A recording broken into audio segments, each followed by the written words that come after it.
This week on the Ocean Cruises podcast, we are speaking with John Kretschmer, delivery skipper, passage instructor, and author.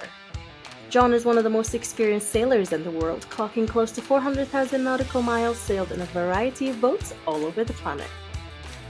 He has spent 42 years in the sailing industry and given over 150 offshore training passages and lectures on passage makings in some of sailing's most prestigious venues. His books include some of the sailing industry's bestsellers and go-to reads for cruisers all over the world. His vessel is a 1987 Kaufman 47 built in Taiwan and is a well-respected, time-proven blue water cruiser and is currently sailing in the Arctic. If you want to follow John's journey around the planet, you can visit his website, johnkretschmersailing.com. When did you spend time in Malaga then? Oh boy, I've been sailing to the Med since the mid '80s. With Quetzal, I was actually just working it out not long ago. Probably spent the better part of 5 or 6 seasons and 4 or 5 years in the Med. Right. Staying over after transatlantics. Yeah, so went up into Malaga once and stayed there. And Taji and I have driven through there. There's a cool Picasso Museum there in Malaga. Yeah, for sure. Yeah, that's where he's from, I think. Yeah, it is where he's from. Yeah, it's he's a strange artist, Picasso. It's like he did some incredible murals. He did a few really good paintings. But a lot of his work, honestly, it's like you just think he was on meth or crack. It's like, what on earth is this? And how is it in a museum? Some of it, but he was a very good sculptor as well, actually. Some of his sculptures are really good. Yeah, and I think he made his living painting portraits in the beginning. I mean, he was a very structural artist as well as a madman. Yeah. Yeah. We've just got a local artist. He's from Malaga, but he's getting quite popular now. He's actually the personal artist for Antonio Banderas. Wow. The actor. And he's like good friends with him. They're always together on Instagram and stuff. Yeah. But me and my sailing friend, who's a regatta skipper, who basically taught me how to sail quicker. We've both decided to jump in and get some artwork commissioned by him, and I think we get it in a couple of weeks. So I'm really looking forward to that. Yeah, very cool. Yeah. I gave him something about art that is it just is good for the human spirit. I completely agree. Yeah, well, so we're looking forward to getting something that we'll actually enjoy looking at. I'm a bit worried actually because we sat in this room with him and he was like asking me questions about my life. I'm like, what's this about? And then he was like, no, I want to capture your painting and I want to capture your personality in a painting. I was like, oh shit! Like, it could be. Yeah. Wait a minute, that's not me. I know. Yeah, let's just paint a different type of picture of my personality. That would be better for me. But no, it's something that will be hanging in the boat that we get next. So, You guys have a Moody? Is that what I read? Yeah, that's right. Yeah, Moody, a 34-foot Moody. Yeah. It's incredible. I mean, I imagine you've sailed a bunch of them. Oh yeah, I delivered two Moodies across the Atlantic back in the late '80s, actually, straight from the factory. Oh wow! Yeah. So okay. Marine Projects, the factory was called. Exactly. Yeah. They used to laminate hulls for everybody back in that time. That's true. Yeah. So they were really leading it back in the day, and they I think they then ended up going into like a joint venture with Princess, the motorboats. Did they? Okay, is that what they went to? Yeah. I mean, it's a German company now. It's owned by Hans or Hanse, however you want to pronounce it. Okay, interesting. Yeah. Great consolidation for sure. Yeah, they're amazing boats. They're so strong. I mean, I've had that. Well, I've only sailed it in the Mediterranean because we basically got it just a coastal cruise and get my wife a bit of experience on the water, and it can handle anything. It really can. Boats for sure. I can picture that. What year is yours? 1995. Yeah, tough boat for sure. Yeah, it kind of made a really nice comeback, actually. I mean. They wagged for a while, but there's some cool designs. That retro Moody they have now. The 41-footer. Yeah, that is gorgeous. A beautiful boat for sure. It's incredible. Yeah. Unfortunately, it's like 200 grand more than I want to spend on a boat. A lot of money. But there are great. I've always been partial to UK boats actually because it's windy on that side of the Atlantic, so you have to go a good boat. Yeah, you need something a little bit heavy. There's not that many now, which is like kind of depressing. I mean, we were really like leading the charge earlier on. There's rustlers hanging on, but yeah, that's pretty much it. That's about it. Yeah, for serious boats. Yeah, the good ones have all gone. There is, I think it's a 64-foot Moody. Obviously the best one, but that's getting up to like 800 to $1 million. Yeah. And I think they stopped making them in like the mid 2000s. But yeah, I'd love like a 50-foot Moody, but I don't have $1 million, unfortunately. So it's got somebody to go sailing with. Yeah, just need a friend who's got one, and then I can enjoy one that way. We're getting a Jeanneau. It's a Jeanneau 54 DS. Oh, that's what you are getting. Yeah, that's what we're going to get probably at the end of the year. Wow, congrats! That's really exciting. Yes, good. It's a good very boat. cool boat. Yeah, we've really studied them a lot because we're going to live on it full time, and we're going to do charters on it. But like all inclusive charters, and we feed people and we give them like some training on how to sail and passage plan, all that type of stuff. But yeah, it was a pretty difficult search because trying to find a boat that is safe, sturdy, strong, but also is like quite livable as well, like a lot of space for guests and multiple families and stuff. It's difficult. Great time to be looking at boats because the market is so hot and so it's crazy. It's crazy. Jeanneau's my mom sailed her old Jeanneau, Gin Fizz, around the world in the 80s. Oh wow! And I sailed that boat across the Atlantic twice. I think they're good old. That's a great boat. No, I'm really good friends with Paul Fenn, who is the president of Jeanneau America for a long time. Oh right. Yeah. Okay. Yeah, that's cool. Yeah. You sailed one in Italy with Adam, I think. Was that a Jeanneau? That was a Beneteau. Oh, that was a Beneteau. Yeah. Right. Okay. It was an Oceanus 485 or something like that, I think. Right. Yeah. Yeah. But with charter Jeanneaus all over. Certainly, I used to, in fact, talking about the Med, when Quetzal was living or wintering over in the Med, I would often charter a Jeanneau 53 from Sunsail and in Tortola. And then we'd actually do a pretty interesting trip. We'd sail directly from Tortola to Grenada, which is 400 tough nonstop miles, kind of punching across the Caribbean. Yeah. Stay in the Grenadines for 3 or 4 days and then sail straight back. I bet we did that with the 53 maybe 5 or 6 times.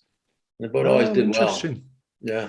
Well, the 53 is the lighter, less blue waterish version of the 54 DS, sure. But still a really good boat. Yeah, and 54 will be a good boat for you guys for sure. Where are you going to base out of?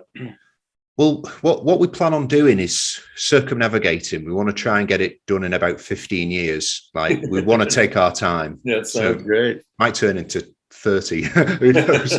But we're going to start in the Med anyway. Like we're based in Spain. We're going to keep property in Spain anyway to rent out. And so you guys are able to navigate the Schengen shuffle after Brexit and all of that now? Luckily, just about. Yeah.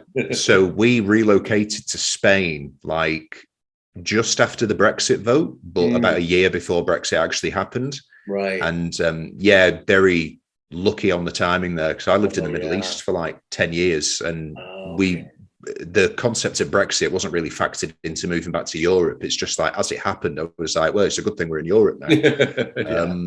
There's just so much in the air about that still. Oh yeah. Well, it's such a program for non-EU sailors. You're 90 days in and then you have to be 90 days out. The boat can live for a while in the Schengen zone, but you have to get out if you don't have some kind of visa arrangement. Yeah.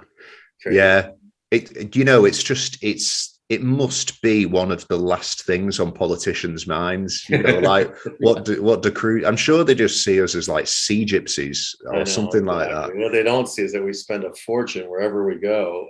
In marinas and chandleries and stuff. Yeah, we're not big priority, especially at the moment in Europe. Crazy. Yeah, if England had if the UK had a prime minister that was a sailor, I think like the whole Brexit negotiation would have been right. really different. They used to. They have had. Oh yeah. In the past, what was his name? Heath. Edward. Oh yeah, back in the 1930s, was it something like that? I think even more, maybe the 60s or 70s. He was quite a big time sailor. Okay. Yeah, and he would never have let that nonsense happen. I look into that. I didn't know we had any prime ministers that sailed. Edward Heath, was it? Was it Edward Heath? Maybe, yeah. I'm not 100%. I'm okay with politics, but from the last 10 years, and I know my Winston Churchill, but other than that, not much interest. British politicians are relatively boring compared to American politicians. Was much of a sailor. No, I doubt he was. He sent ships all over the place, but yeah, he wasn't sailing them. But so I think we're going to potter around the Med for like 5 years. Want to do a couple of years between Greece and Turkey. Year Italy, France, year Balearics, and then probably like head out over to the Caribbean and spend a bit of time. Nice. Yeah, a bit of time in the Caribbean, but we're mostly looking forward to getting across the Pacific. Yeah, that's the most exciting part. That's a cool plan. You're a young guy to be pulling that together. That's awesome. Yes, quite a lot of the hard work. That's always what it takes. Huh? Yeah, it is. It's just one of those things, I think. But when we actually reach it, if anyone's like, "Oh, how did you do it?" I'll be like, "It was horrible getting here, but now it's nice. Now it's okay." Our journey. So, what are your plans then for like this year going forward? Have you got like all your cruising lined up and your courses, everything? We are so planned. Sometimes it's crazy because of what we do with these training passages. And we have it's a pretty amazing business, Andy. We, literally, we are super fortunate. We post the trips that we're going to run and we sell them out essentially instantly. And so, but by doing that, we're kind of roped into a schedule. So, but in a way, it's probably one of the reasons why we've logged so many miles. We never have an excuse for not going. We have to go. But so Taji and I are in Paris right now. We have a little apartment here that we've rented that serves as our home base since all our kids are out on their own. And it just seems more reasonable to be here than the States right now. And so then we're going to fly to St. Martin tomorrow. And the first leg of our big one, as I'm calling it, which wasn't a very inventive name, but we're going to sail from St. Martin to Bermuda, catch our breath, Bermuda to Nova Scotia with friends and longtime crew members. We're just going to make our way up to St. John's, Newfoundland. Then we have a big sail from there up the Lab Coast, over to Greenland, around through the Prince Christian Sound, hopefully, if the sea ice lets us through there. And then Iceland, Faroe, Shetlands, Norway. That's the summer plan. Wow. Okay. All right. Fair amount of passage planning going into that then. Oh, there has been a lot of scheming and planning. And it's been great because it's not been great, but we've, over the last couple of years, really have had so many obstacles to overcome with COVID.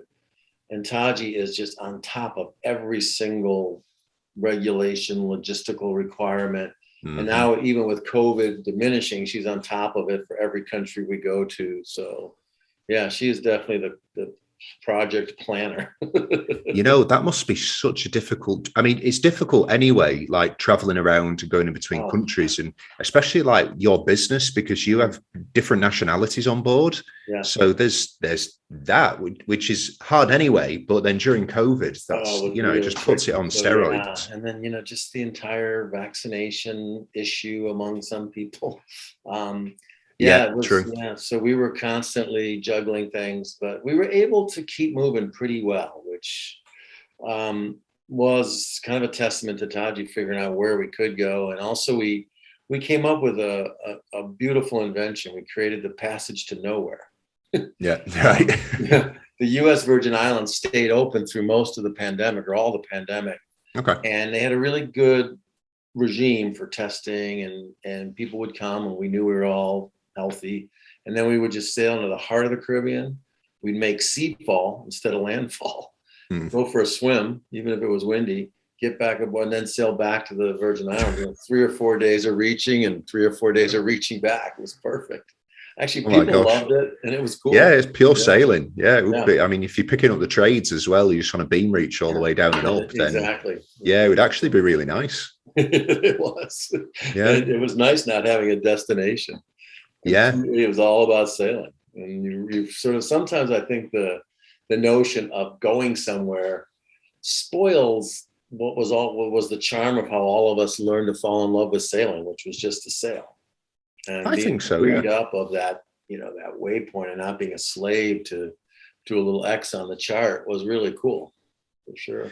Yeah, definitely. And you know, like when you're doing a passage that, you know, anything above a few days, really, it's like you're always fixed on the end. You're always waiting for the end, and you're thinking about the end. We're going to get there in this many hours. We've got this many miles left, and it's like, to erase that, you just immerse yourself in the sea. I've been trying really hard to sail that way, even when we are going somewhere.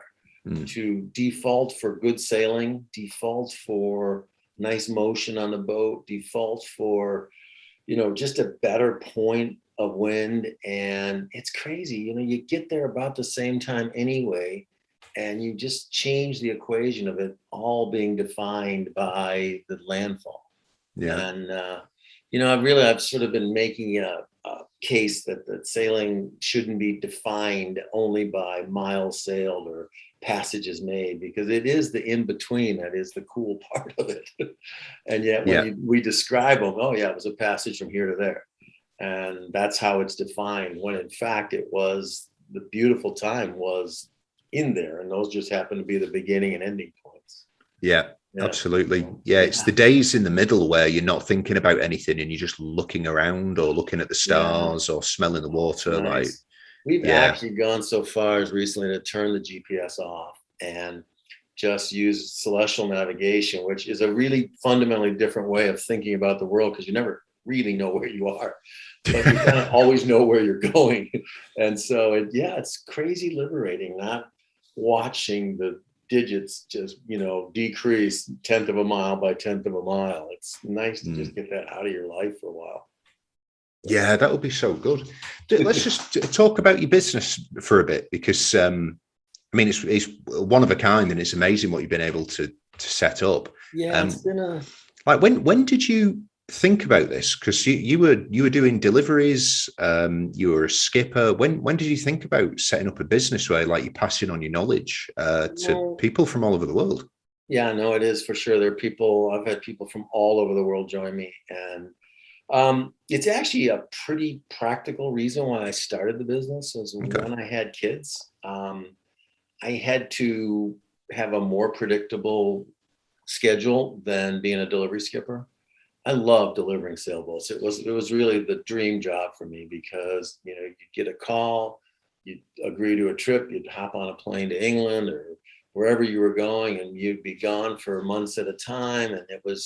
And when you were done, you gave the keys back to the owner and you went on your way.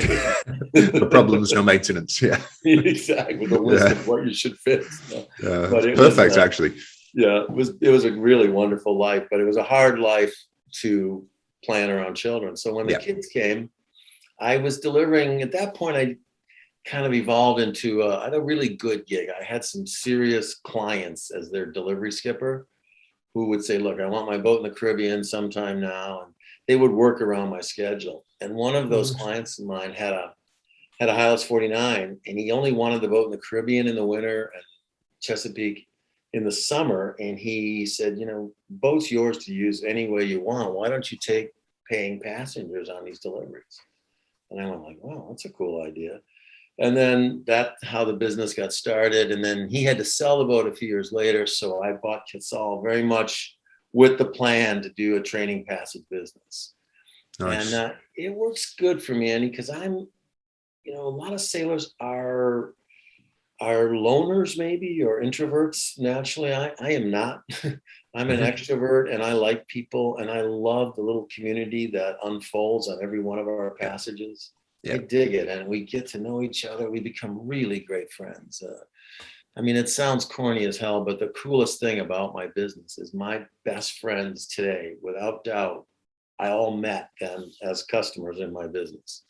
Nice. And I've had people sail with me 10 times, 11. I mean, I must be a horrible teacher because they keep coming back. Or a nice guy, one of the two. Something like that. But yeah, no, so it's really been a really cool business where a lot of the people signed on for this leg's big, hard trips are all former crew members. In fact, virtually all of them are. So yeah. Is it the type of people that come on these trips with you? Are they usually experienced like coastal cruisers perhaps, and they want to do a bit of offshore, or do you get people who've never sailed before and they're just like, if we're going to go sailing somewhere, we may as well do it with you? More of the former than the latter. Most people have sailed to some degree. A lot of them are wondering if offshore sailing and, serious cruising, deep ocean sailing is what is for them or not. And they kind of want to give it a test run. Some of them know that they're not going to buy their own boat, and they're hungry for adventure, and they're willing, they'll do 2 or 3 trips with me a year as sort of it solves that problem for them. And but for the most part, they are moderately experienced, and in some cases really great sailors. I've had a lot of Great Lakes racing sailors. I've had guys who've done that. There's a big race in the Midwest in the US called the Chicago Mac race. I've had guys who've done that 20 times. And I've had, several people who've done a Fastnet race, but they've never really made long passages. Mm-hmm. And then I have a mix of people who are just, they want to go cruising, and they look at this as like a step they have to take before they make the big plunge. Yeah, it's interesting because it's sometimes a little different than you think. It's changed to where now it's maybe 70% male, and a lot of times couples don't both want to go sailing, and sometimes I have ladies whose husbands don't want to go sailing, and it's just if you can't make it work as a couple, this is kind of an outlet for you as a single person too. And yeah, it's really interesting, the people who turn up to a person, though. They just kind of get it. Because one of the things people often ask me is like, oh, you must have some people who come aboard that you can't stand there. And it's almost never the case. I mean, I'd literally imagine. almost never. Everybody who gets there wants to be there. In fact, they're grumpy if the trip doesn't have some disaster or some heavy weather, if it all goes smoothly. It's like, wait a minute, Yeah. So yeah, no, it's the people that find their way into my floating world are pretty amazing. I think, it's like you get so many different types of sailors. You get some who are incredibly liberal, some are incredibly conservative, from different backgrounds, different ideas, all sorts. But I've found that they're generally pretty moderate overall, and they are most often kind. It's really weird that I'd say cruisers rather than sailors. Actually, I'd say cruisers. But it's very rare that you meet a cruiser that is quite selfish and negative, I'd say. I completely agree with you. And in fact, they tend to be the types of people who will go out of their way to help others. The cruising community is remarkable. If somebody's in trouble, a call goes out and everybody lends a hand.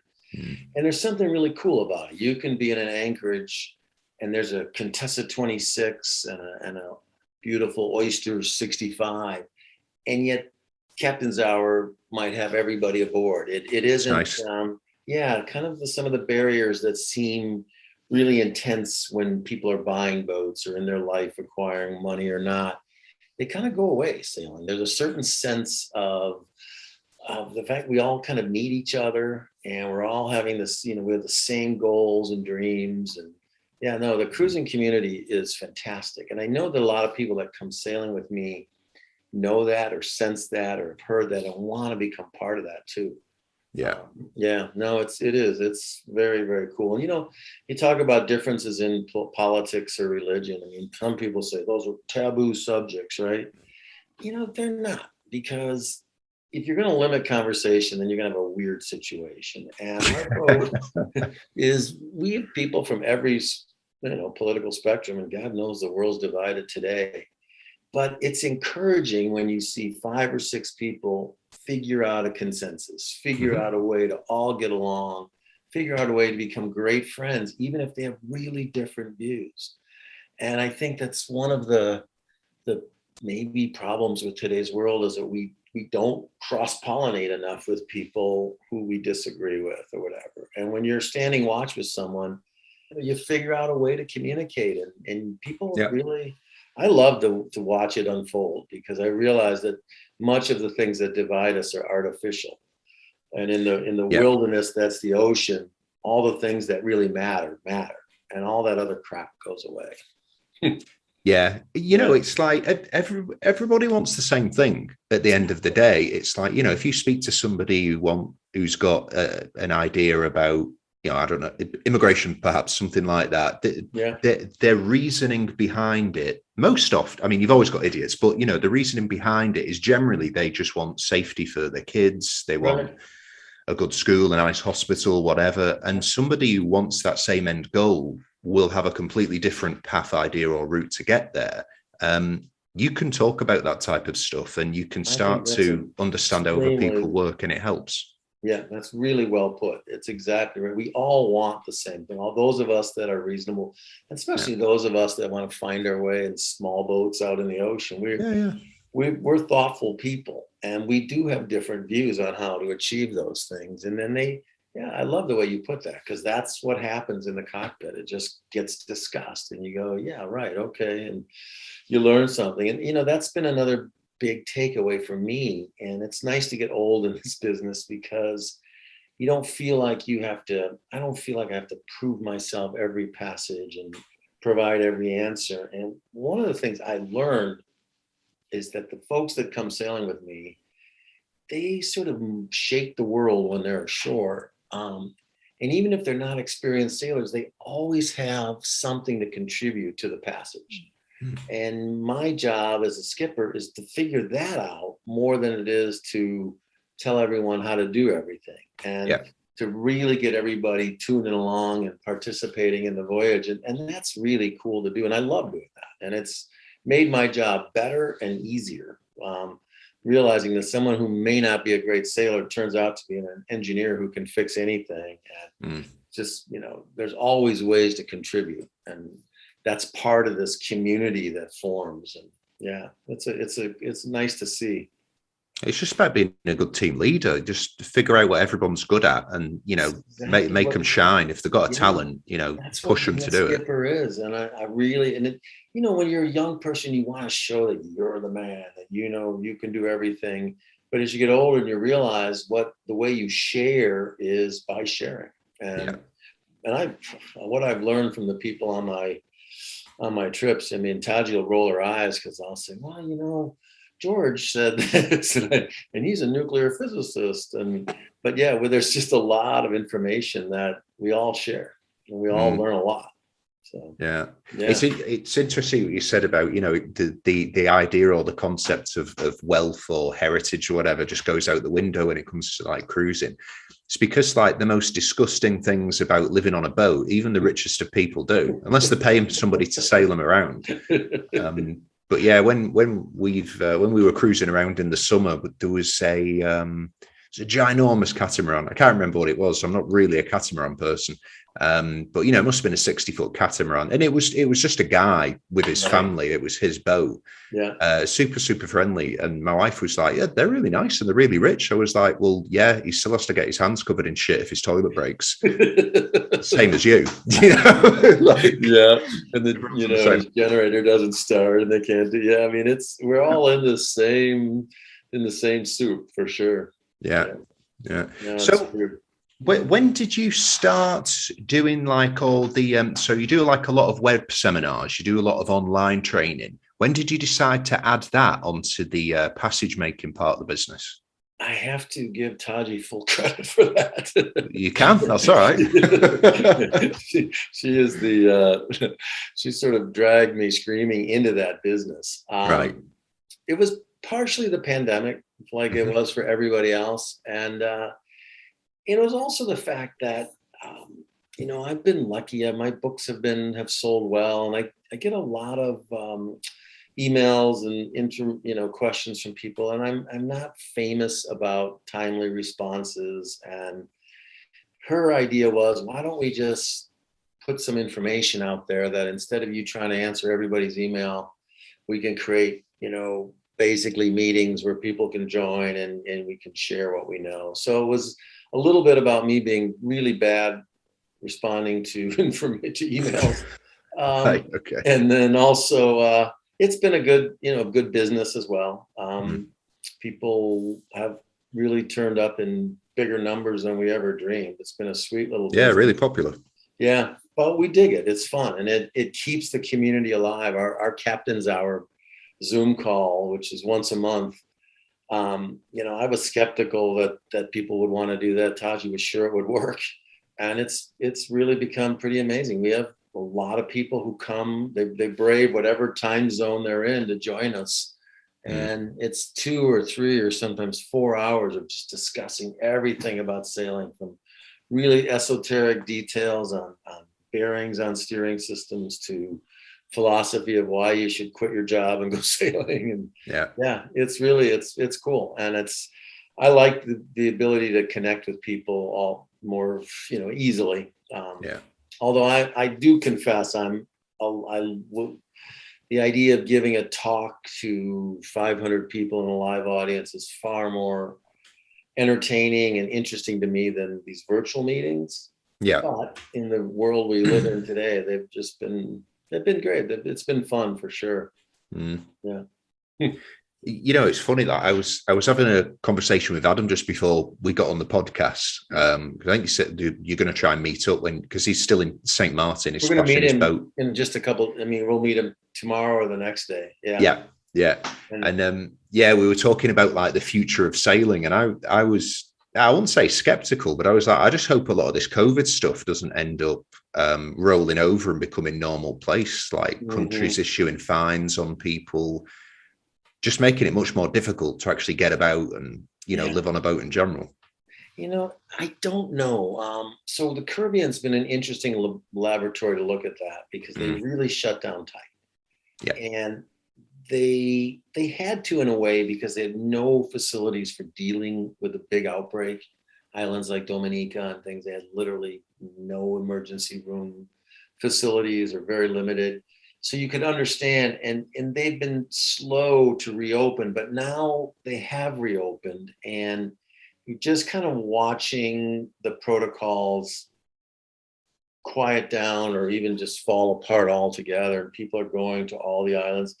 I have a suspicion that the world is going to open up again. I think that like a lot of, Chinese people from 20 years ago, when they had various pandemics that broke out that didn't really affect a lot of the world. You'd go to the airport in Hong Kong and people would be wearing masks. You're going, what's going on here? I think there'll still be a sensibility of some to be really cautious, but I think in general, the basic humanity of the world needs to kind of reconnect. You need to shake hands and give hugs, and at least that's what I think. I see it happening, and I have a feeling that horrible things like what's happening in the Ukraine will actually serve to reinforce the fact that we need each other more. We need a shared humanity and more human love more than we need so much animosity. But for sure. Crazy optimist. It's like the world just kind of put on hold. I think everybody's kind of on board now. It's not like in over the last couple of years, you've had like a lot of groups and collectives who have very much been against people meeting up and going to airports and that type of stuff. I think, what's going on in Ukraine is like really terrible. And in Russia as well, like there's people in Russia who are getting affected. They've got family in Ukraine. Lots of Russian clients over the years, lots of them. It's just crazy, this situation. Yeah. But yeah, I think it's like woke a lot of people up as well. It's like, okay, you know, the COVID has been quite bad. Masks might be inconvenient, but at the end of the day, you're not getting your neighborhood shelled. So let's live. Do you know what I mean? It's true. Yeah, for sure. I think the world just really, really struggled on how to deal with it, because it hit us at a time when there's a lot of division in general. And instead of pulling the world together, like you thought, it might have actually had the opportunity in a weird way of really. It's a shame that it didn't. Together. Yeah, but it didn't. But now something as horrible as the war in Ukraine, I think, is having that effect where you realize, wow, things, where I'm sitting right now, I was looking on my iPad the other day, the border to the Ukraine is 600 miles from Eastern France. Yeah, it's right there. And so, this is, anyway. Yeah. I think another thing that's like kind of like positive, I don't want to say like there's anything really positive, but like a change that's really been noticed is like, you go back to like the Gulf War, you go back to the invasion of Iraq, those types of things. There was still, or maybe politicians were able to convince a lot of members of the public that this was the right thing to do. That's just not happening at all now. Like everybody is very much like, forget about this. Don't send our guys over there. Don't get involved. Don't escalate. And I think the general public is like really moving to the point where, like the 1960s hippies, where it's like war is bad. I think everyone's getting back there, which is pretty good. Yeah, for sure. It's definitely forced everybody's eyes wide open again. Yeah. I don't know how we got onto that, but everything we get onto COVID, do you know what I mean? It's like COVID, Ukraine, these are like certain talking points for everything, So, right, with regards to like the web training that you do, is that specifically for like passage planning, or is it for, getting your life on a boat? Is there particular things that you discuss? Yeah, for me, Andy, my shtick really is passage planning and offshore sailing, really. That's kind of the thing that I know best. And there are people who are much smarter than me and more experienced about living aboard and all the logistics of that. But when it comes to sailing across the Atlantic, we're doing a 2-part webinar next week about how to sail across the Atlantic. And I've been putting it all together the last few days. And I find myself just digging it so much, because it's information that I know so well about when to sail where and how to interpret the weather conditions and how to handle your boat. And so, my thing is blue water, passage making, how to sail across an ocean is kind of my shtick, more than it is just getting on the boat and living aboard. Yeah. So, well, Taji's saying, we also do a lot of one of our most popular webinars is how to buy boats for blue water cruising. We really have, over the years, I've written hundreds of sailboat reviews, mostly for Sailing Magazine and some for Cruising World. And so, I have a lot of knowledge about what are good blue water boats. I figured it out, I don't know, maybe 10 years ago, that I had sailed more than 50 different kinds of boats, at least 1,000 miles nonstop at one point. So it brings a lot of perspective to that. Yeah. So. Yeah, that's, that could be a 10-hour podcast in itself. That type of thing. Yeah, it's really interesting. That generates strong opinions. There's so many, the sailboat design world is so vibrant right now with catamarans for sure, and completely different hull shapes on many monohulls, and the argument against longer keels, deeper keels, skegs, fins, or spade rudders. It's really an interesting time to talk boats for sure. Yeah. Like one thought that I had is, it seems like in the 70s, 80s, and probably early 90s, you could buy a boat off the shelf that was pretty ocean worthy in like the 30-foot range, like 30 to 40 foot.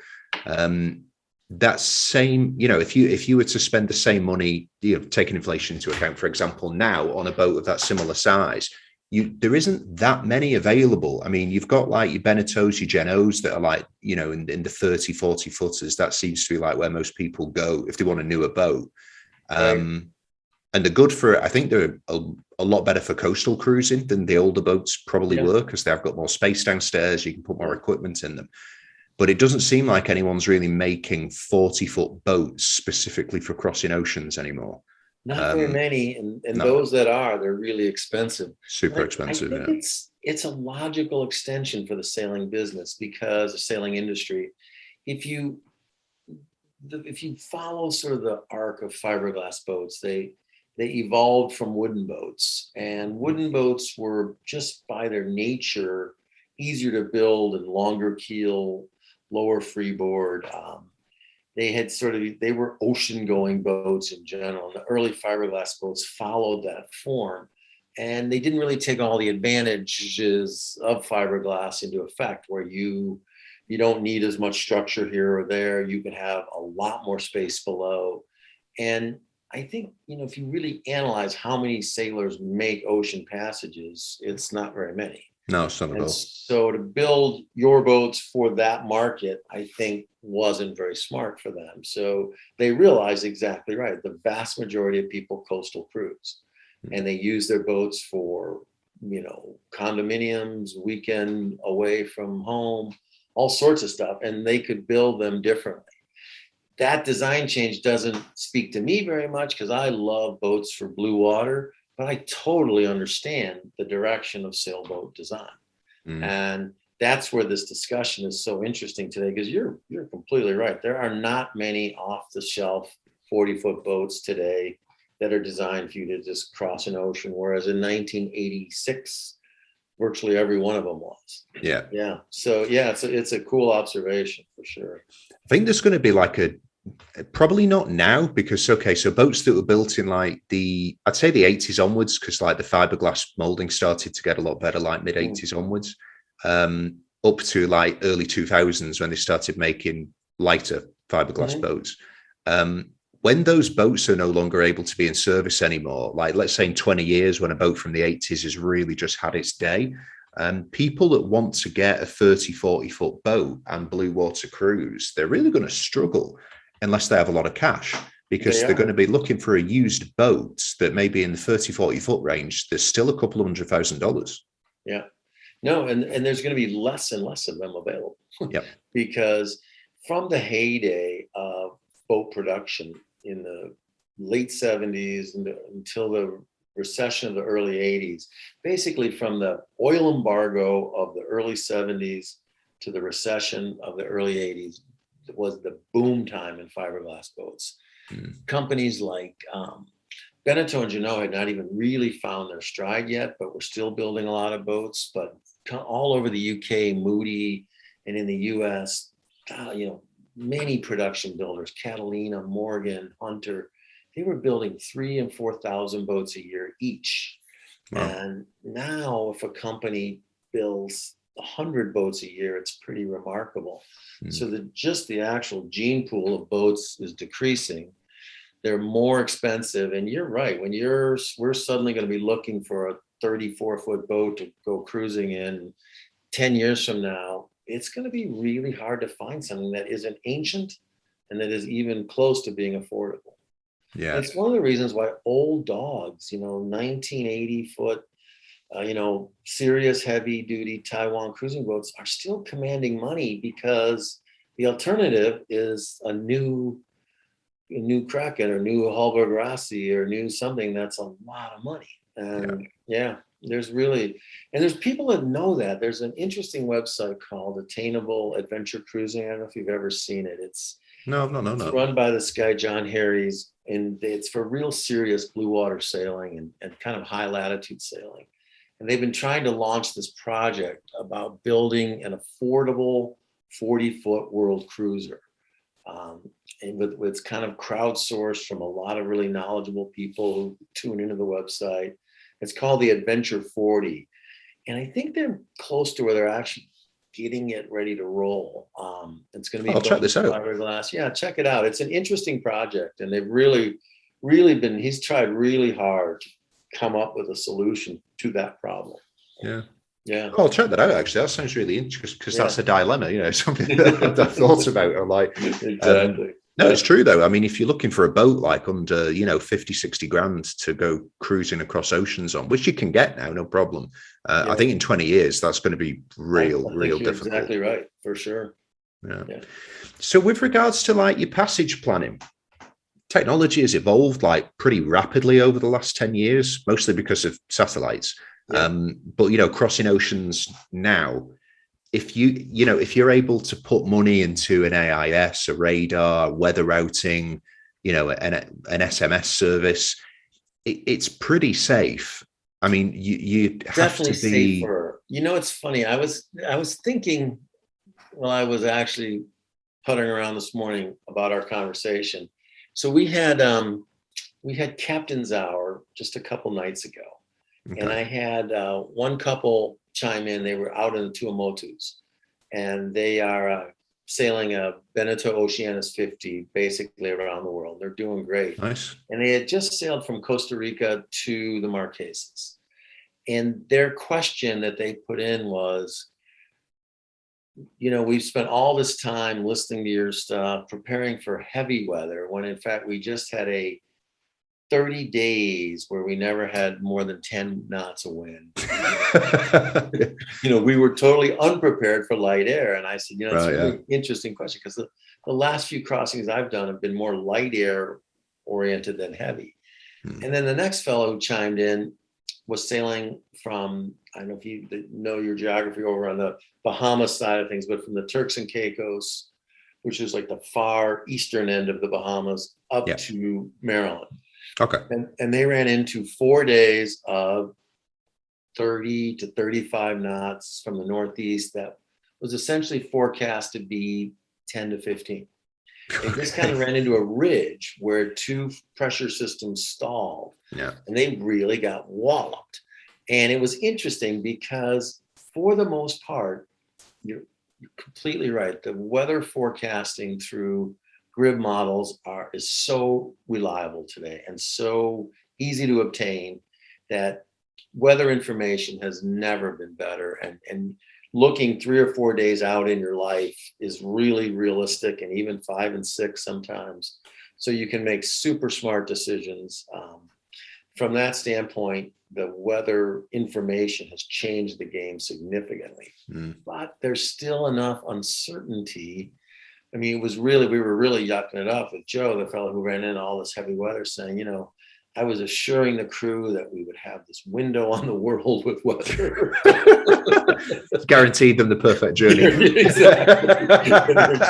Smacked. So, yeah, and there's a weird perverse side of me that still likes that uncertainty. Yeah. Because one of the real reasons we do this is because there's a certain element of risk to it that heightens the reward. And we're all trying to minimize that and make voyaging as safe as we can. But at the same time, knowing that every time you set off on a passage, you've got to be prepared for the possibility of severe weather, of breakdowns, of collisions, whatever it is. I mean, that risk element is kind of what brings your senses alive and makes it also worth doing. So.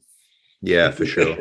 Yeah, it's just about being prepared, isn't it? And I suppose that's like the important thing. It's like, if you set off on any passage at the right time of year, you're most likely to have decent weather. Exactly. But yeah, if you don't know what to do on that one day where you just get a hell of a squall come through, it's a bad premise to think that you're going to always have the data too. Yeah. The data, there's just so many points of failure on a boat, and probably over the span of my sailing career, electrical points of failure have been number one. And there's just lots of ways to suddenly not get the data that you were certain you were going to get. And so, being prepared by, like you say, sailing at the right time of year in the right ocean. My mom sailed around the world in the 80s, and they basically never ran into a storm. But what they did do was sail at the prime right time in the right ocean. And just by doing that, you mitigate your chances of bad stuff happening dramatically. Yeah.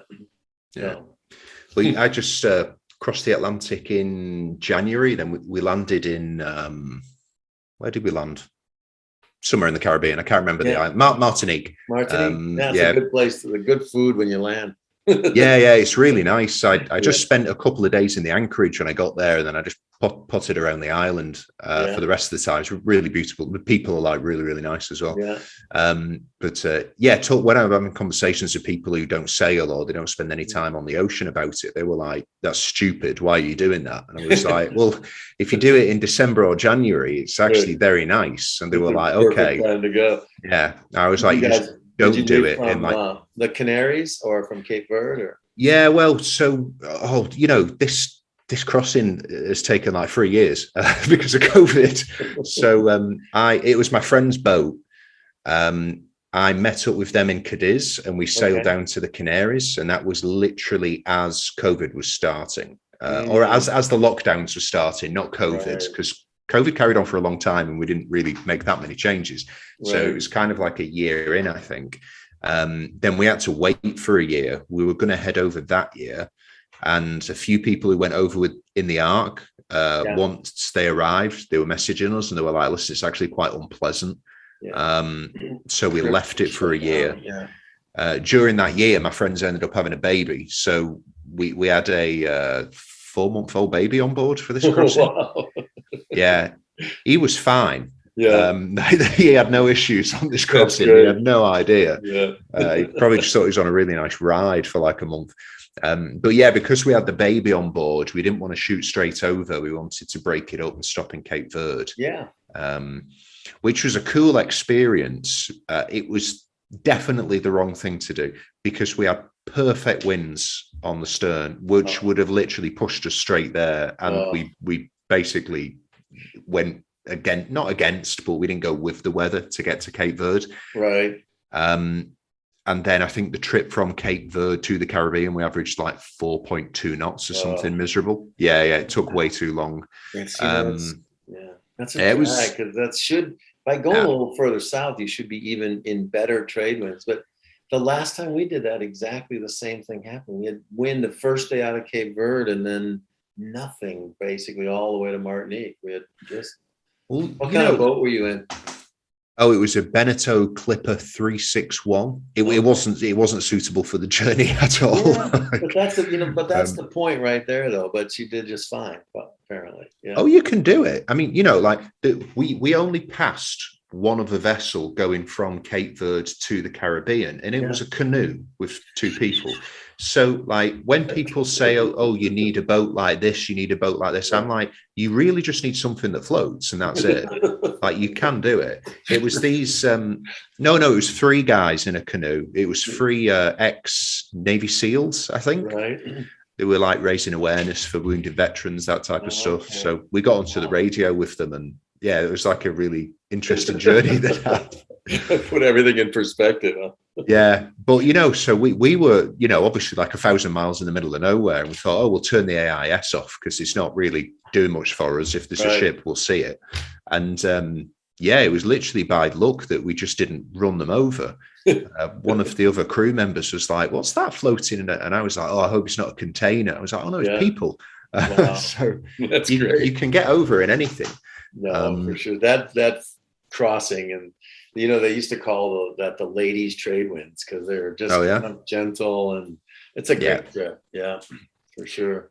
Yeah, I think if you want to break into like longer passages, going from Europe to the Caribbean, it's definitely the easiest and the best way to start because it's so simple. It's downhill. The entire way. Yeah, for sure. It's harder to get back. It's a little more challenging. Yeah, definitely. So, I mean, with your business then, the majority of your sailing, I take it would just be doing Atlantic circuits, really, because that's mostly what you do. We've done, a crazy amount of sailing. Lots of Atlantic circuits, and then lots of times we've just done the circuits whether we've been in Europe or on this side of the world, or not this side. I'm in Paris right now. On that side of the world, but where we've made fall passages from like the Canadian Maritimes, from Nova Scotia down to Bermuda and down to the Caribbean, or coming from Ireland, across Biscay to Portugal, and then down to the Canaries that way. We made a lot of those north to south trips and stayed on that side of the Atlantic for a few years without just making crossings. But we've done a lot of Atlantic crossings too. I've done 27 of them. Wow. And yeah, but the Atlantic's basically been my office with this business. I mean, it's kind of where I go to work every day. And it's interesting because we have logged on our good old boat somewhere north of 150,000 miles. We've never sailed less than 8,000 miles in a year. Nice. And I've had it for 20 years. So yeah, we've had some years where we sailed a lot more, but I'm just kind of holding the line right there. What's the circumference of planet Earth? So a typical trade wind circumnavigation, if you kind of mosey around, is about 25,000 miles. Right. So if you were to just draw a line around the equator, you have lapped the planet many times in that boat. Yeah, many times. That's just in this boat. Altogether, I've sailed about 400,000 miles. All those okay. I know I look a lot smarter than that, right? Well, man, sailors who've been on the water for so long usually look like shit, and you're actually quite young. I mean, I don't know how old you are, but you don't look old enough to have 400,000 miles under your belt for sure. I've been at it a long time. I've been doing this essentially for 42 years. Yeah. So how did your life sailing actually start? I mean, you just mentioned your parents. They circumnavigated. Did you do that as well with them? Sail. My father had passed away. I was a floundering college student dropping out of college, and I dropped out, and I had a meeting with my mom, and she said to me, I know you're not as stupid as it looks. So always good to hear from your mum. You look stupid. I hope you're not. So she said, all you ever do is read those sailing books and sailing magazines. And she made me a deal. If I worked hard for 6 months, whatever I made, she'd match as long as I bought a little boat and took off. Oh, cool. So I was 20 years old and bought a 27-foot Bristol, an old American boat. Oh, good. Yeah, and took off sailing in that, and basically been at it ever since. The big thing for me was back in 1983 and 84, we sailed a Contessa 32. I was 24, from New York to San Francisco around Cape Horn against the wind. And it was an epic voyage that got some publicity at the time, and I wrote a book about it. And that really got my sailing life off and running. And then I started doing deliveries after that. So yeah, it was kind of crazy. Was that something you wanted to do specifically, or could you not get through the Panama Canal or something like? It's the long way round for sure. No, I was steeped in the history of Cape Horn. I had read all the books. Yeah, it was. We were trying to retrace the route of the clipper ships. Okay. And our goal was to do it in an average of their average time was 120 days. And we were trying to equal that. And we didn't, because we had all sorts of obstacles. We were capsized along the way, becalmed in the Pacific for weeks. You capsized? Yeah. Yeah. Early on in the trip, going south of Bermuda in a tropical storm, wasn't really a full capsize. It was kind of a way more than a knockdown. The boat was smashed and the mast went into the water a long way, and I was pitched overboard. And when it righted itself, it was facing 180 degrees the other direction. So it did kind of a crazy pivot underwater. And I was able to get it back aboard. It was a long night for sure. But we pressed on. We actually made landfall, we repaired the boat and carried on. And when we finally got to the Horn, it was pretty cool. We actually rounded the Horn. There was an old saying from the sailing ship era where you sailed from 50 to 50. It meant crossing the 50th parallel, going down around the Horn to the 50th parallel in the Pacific, from the Atlantic to the Pacific. And we managed to do that at that time faster than any yacht had ever done it in this little tiny Contessa. I'm sure it's been beaten now, but so yeah, it was really a voyage with lots of ups and downs, and it taught me a lot about sailing. And I bet it did. I thought it was funny the way you structured that sentence. It was like we capsized early on, and we kept on going. Yeah. You know, it's true. There were a lot of opportunities to quit on that, and I didn't. And so, yeah. I did a podcast with Lynn Pardy, and I think they did Cape Horn, I think a few times, two times or a few times. Yeah, I know all about Larry, and I communicated when they were getting ready to do that. And, oh, no way. Yeah. No, she's amazing. Huh? Yeah, she sent me some video footage of when they did it in, I think, their second boat, which I think it was still on like, that's it, which is like 27 foot, I think. Yeah. Big heavy thing. She was a big weather through it. Well, yeah. Lynn and I have debated that because Taliesin, I think, is 29, and Gigi, our Contessa, was 32, but Taliesin weighed twice as much. Oh yeah, I bet. And was longer on the waterline and longer overall too with her bowsprit. So it's basically had a diving board on the front of the boat. Lynn and Larry Pardee were incredible. They inspired an entire generation of cruisers, for sure. Yeah, they inspired me. They for sure. Larry was someone you couldn't help but admire. I mean, to do all that sailing and literally sail, no engine. Completely dramatically different. So many of us say, we sailed across the Atlantic, but we did motor for 4 days or whatever. You know, I mean, they did all that sailing by sailing. And when they did have to get into port, he would scull. He had a long oar that he'd rig up and scull the boat into port. I mean, just amazing. It's crazy. I think I've had about 4 or 5 conversations with her, but we only actually ended up putting one out as a podcast just because we had like some issues with audio and stuff like that. But yeah, in one of the chats that I had with her, we were talking about a couple. She said they had issues twice. Like there was 2 occasions when they were in the boat where the weather was really bad and they couldn't get into port, and they just had to, heave to and hang around. Right. And it's like some of the conditions that she's talking about, and I'm like, and there was no engine. She was like, no. I was like, well, did that not make you want an engine? She's like, no. And I'm like, what? I know. I mean, just incredible. And then both of them boats that they built themselves. I think that just adds to it. It's like not only did they sail around the world with no engine, it's like they just made those things with their hands. Yeah, exactly. I mean, it's so impressive. The whole story.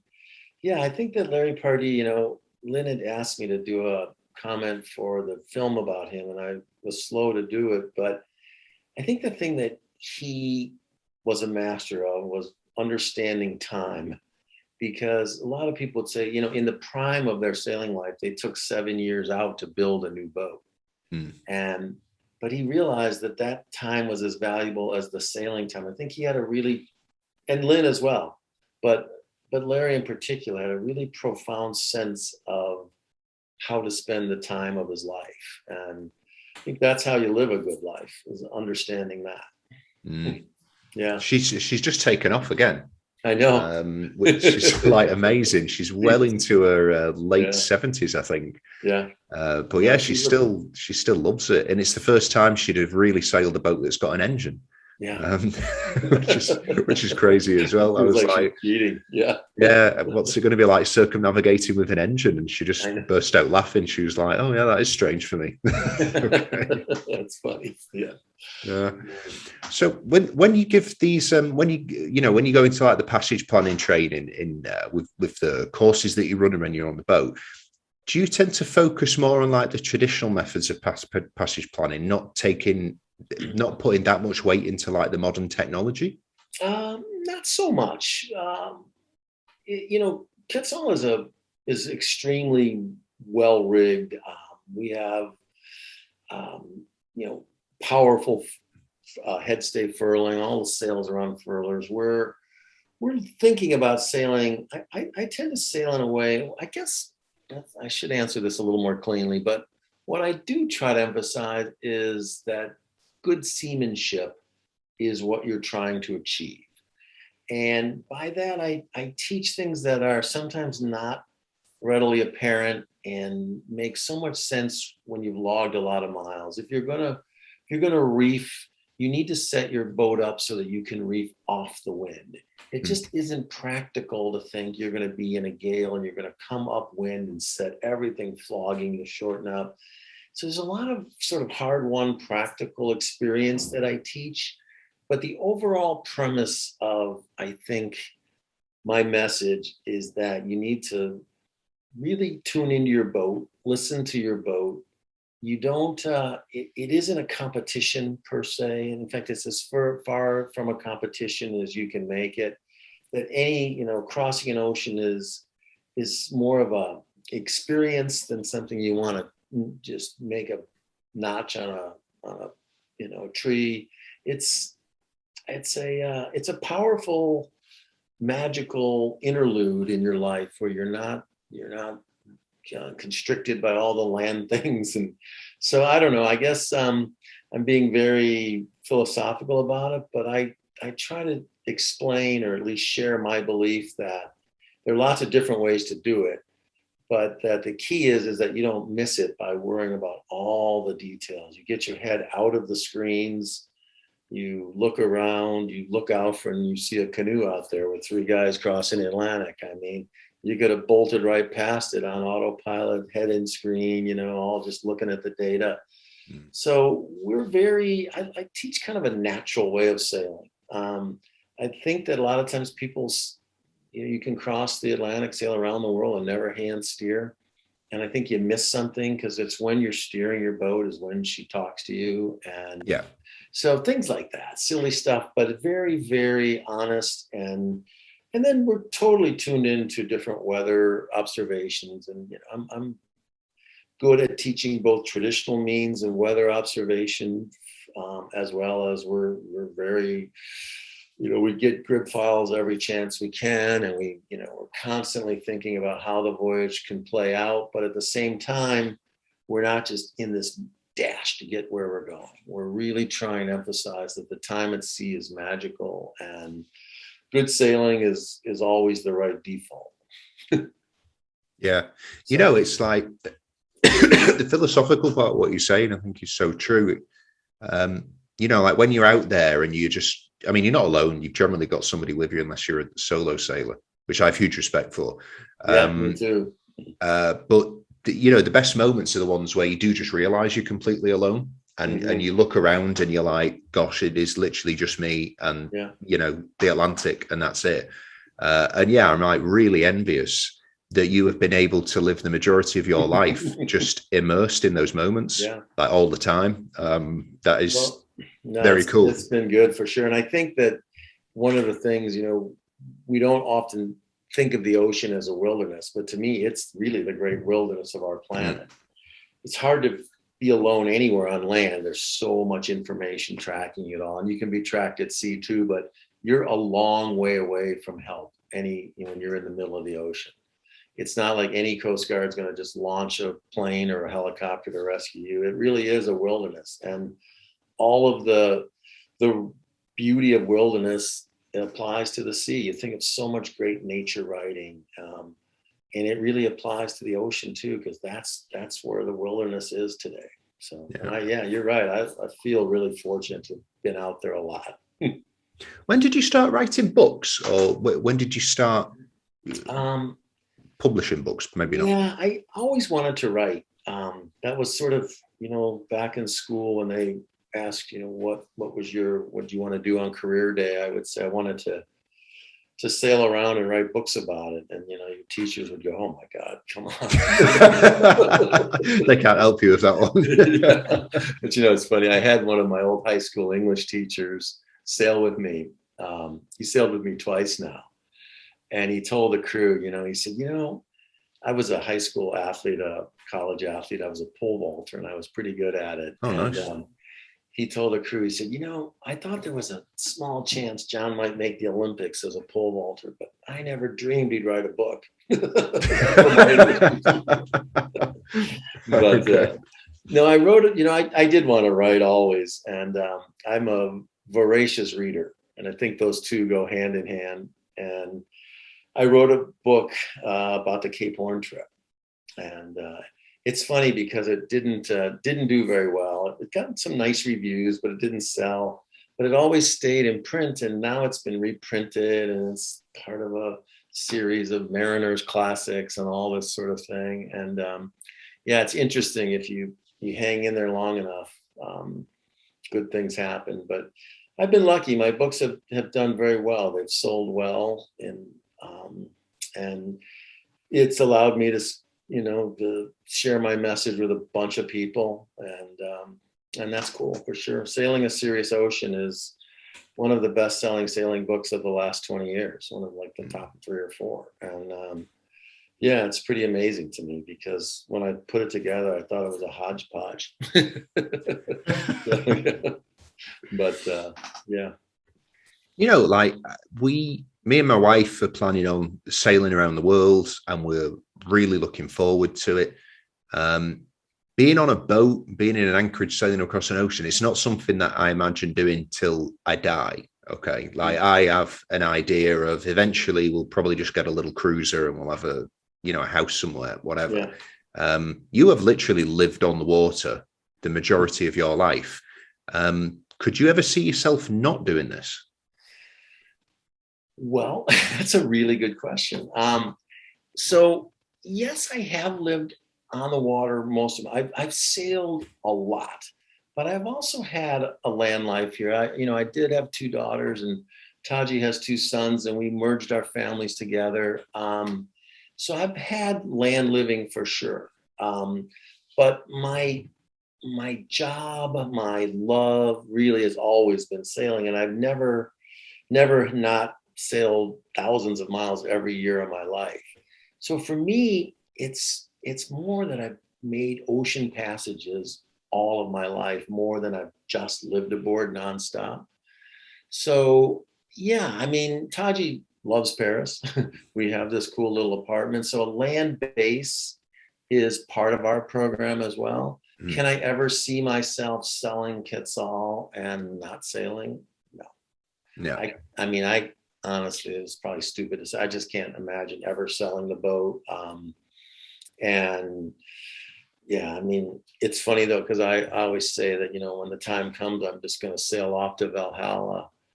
And Taji lately has said, "No, you're not. I'm going to push you out in the dinghy. I'm keeping the boat."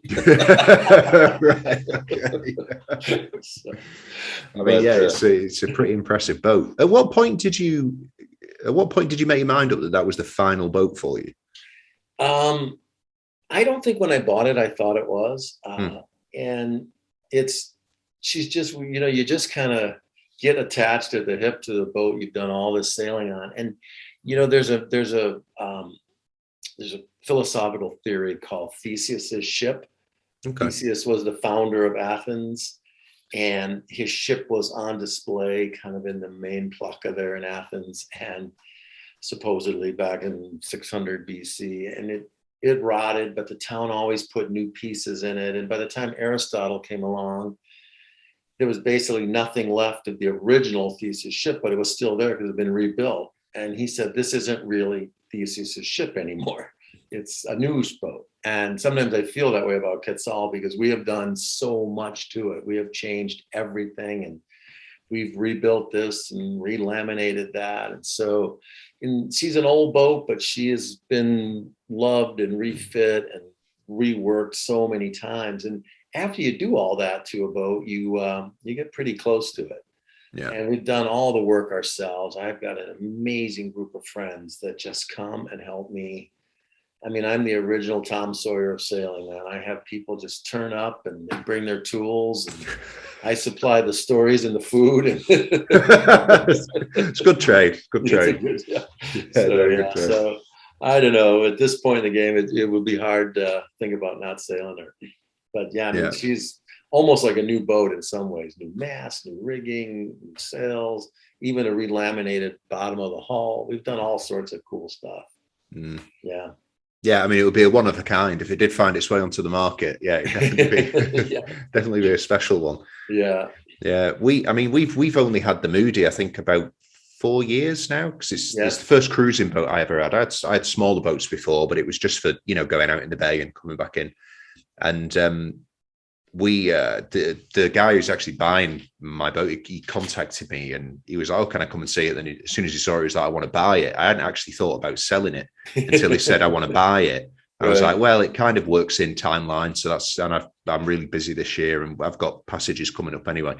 And, I was just like sat there, I'm looking around. I'm like, I did all the pumps, I did the upholstery, I did all this. And I'm looking and I'm like, and I call my wife and I'm like, I think I'm sad. Yeah. Like, I really don't want to actually actually do that. But you get attached to them. You do. And there's that stupid saying, the happiest 2 days of your life are when you buy and sell.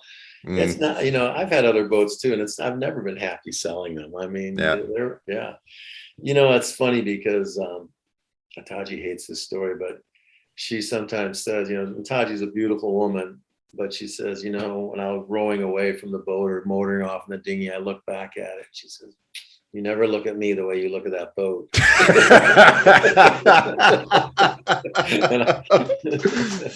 I bet there's a lot of sailors whose wives would probably say the same thing, to be fair. But anyway, no, if you don't feel that way about your boat, you should be doing something else, I think. Yeah, true. Well, listen, if anybody wants to book on any of your passages, what's the best way for them to do that? So the best way for sure is to go to our website. It's easy. It's johnkretschmersailing.com. And Taji's really good on social media. She's got a pretty active John Kretschmer Sailing Instagram and Facebook page. And basically, you go and check things out, and we still kind of communicate entirely by email. Honestly, it's hard to get aboard the passages, but certainly berths open up when people cancel, and there are a lot of opportunities to join us for Captain's Hour. And we've got new webinars coming all the time. In fact, we have these, what's that?